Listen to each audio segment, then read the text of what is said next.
Бұл тау цикорийі денсаулыққа өте пайдалы, бауырды тазартады және жүректі нығайтады.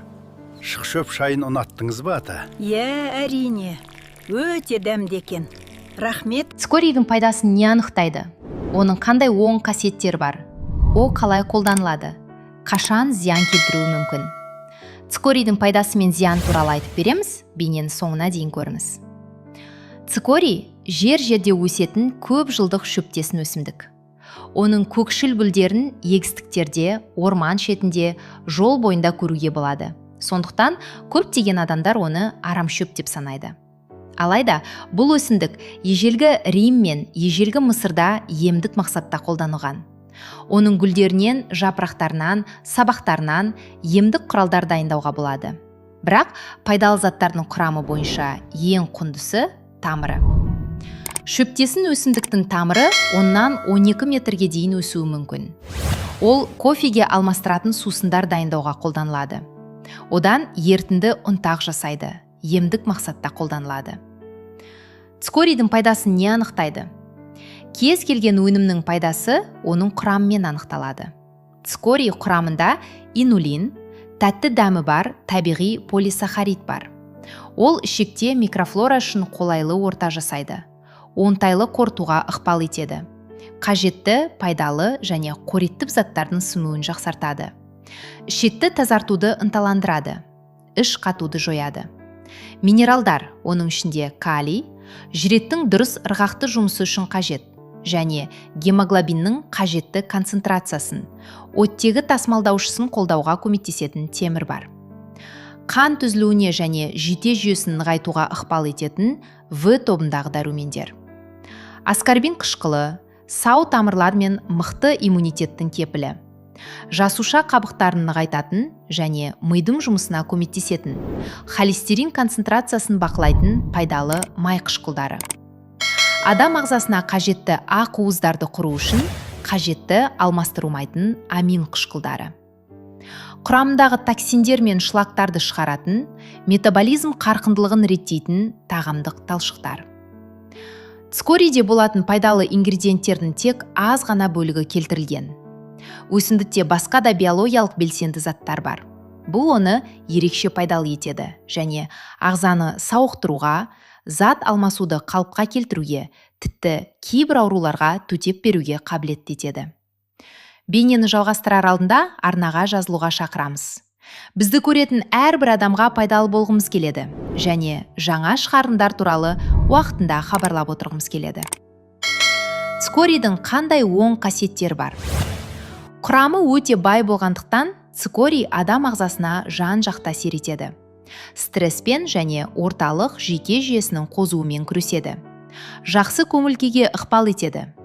Жоғары деңгейде ақыл-ой еңбек ақысын, есте сақтау қабілетін және ой ұшқырлығын сақтауға көмектеседі. Ағзадағы алмасу реакцияларын ынталандырады.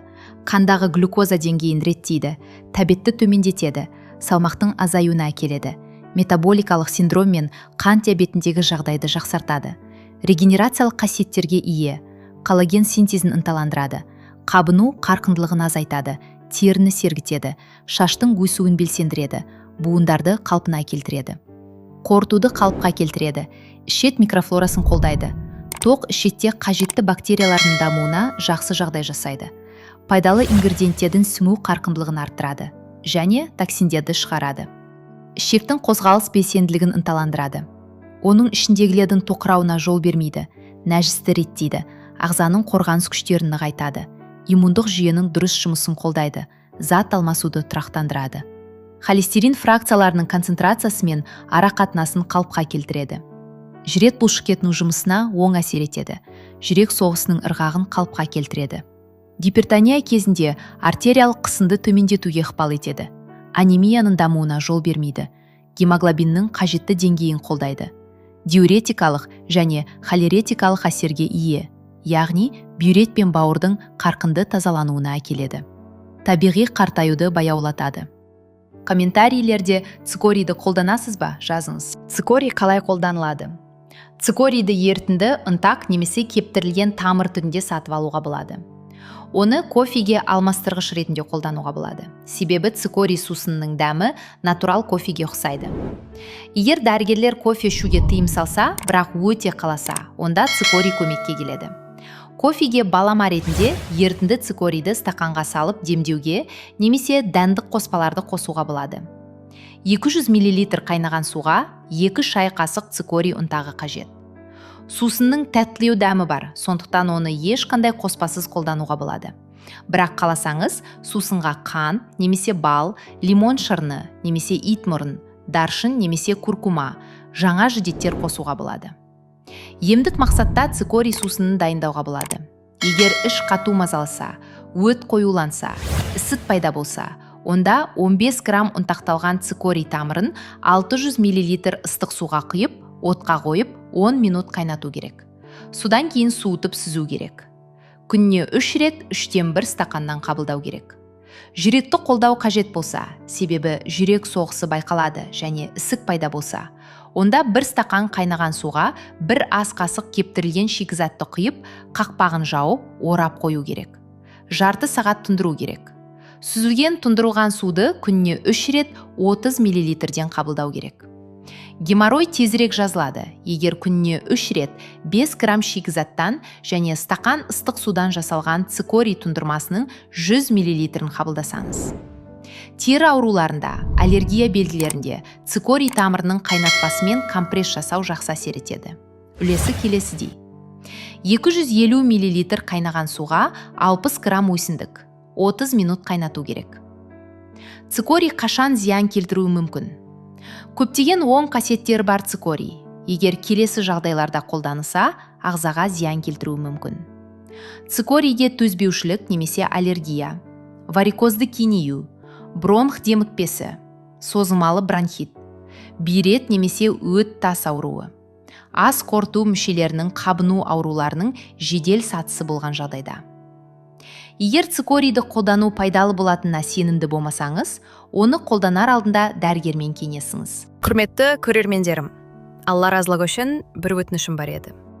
Егер видеоларым сізге пайдалы болып жүрсе, арнама жазылып қойсаңыздар, мен шын жүректен қуанып қаламын. Тек подписаться батырмасын бассаңыз жеткілікті. Сіздердің қолдауларыңыз мен үшін ең үлкен мотивация. Әрбір жазылушы мен үшін өте қымбат және ерекше. Дендеріңіз сау болсын, ауырмаңыздаршы. Үйлеріңіз берекеге, жүректеріңіз тыныштыққа толы болсын.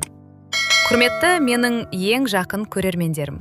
Егер сіз менің айтқандарымды түсініп, өмірімізде жақсы өзгерістерді көруге дайын болсаңыз, мені қолдап, арнама тіркеліп кетіңізші.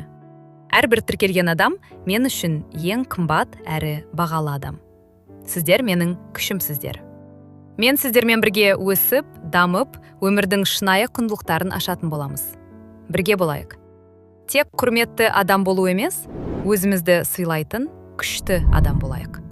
Сіздерге ең жақсы тілектер мен қуат.